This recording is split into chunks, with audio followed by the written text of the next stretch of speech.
আন্তর্জাতিক অপরাধ ট্রাইব্যুনাল পরিদর্শন করেছেন সাবেক দুই মার্কিন কূটনীতিক উইলিয়াম বি মাইলাম ও জন ডেনি লোভিস।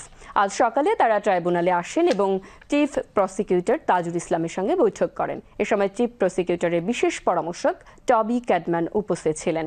বৈঠক শেষে দুপুর 12:15টার দিকে তারা ট্রাইব্যুনাল ত্যাগ করেন। পরে সাবেক মার্কিন কূটনীতিকদের পরিদর্শন সম্পর্কে ব্রিফ করেন চিফ প্রসিকিউটর তাজুল ইসলাম। তিনি বলেন, পরিদর্শনকালে ট্রাইব্যুনালের অগ্রগতি সম্পর্কে সাবেক মার্কিন দুই কূটনীতিককে অবহিত করা হয়েছে। তারা সব ধরনের তথ্যগত সহায়তার আশ্বাস দিয়েছেন।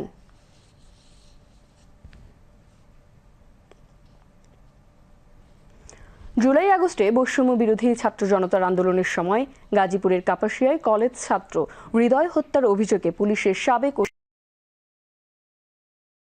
পুলিশ সদস্যকে আজ আন্তর্জাতিক অপরাধ ট্রাইব্যুনালে হাজির করা হয়। তারা হলেন কাপাসিয়ার সাবেক OC K M Ashrafuddin, police পরিদর্শক শফিকুল ইসলাম, কনস্টেবল আকরাম হোসেন, মোহাম্মদ ফাহিম হাসান ও মাহমুদুল হাসান। পরে চিফ প্রসিকিউটর মোহাম্মদ তাজুল ইসলাম সাংবাদিকদের ব্রিফকালে জানান, 5 আগস্ট গাজীপুরের কাপাসিয়ার হৃদয় খান হত্যা মামলায় অভিযুক্ত 6 জনের মধ্যে 5 জনকে আজ ট্রাইব্যুনালে হাজির করা হয়।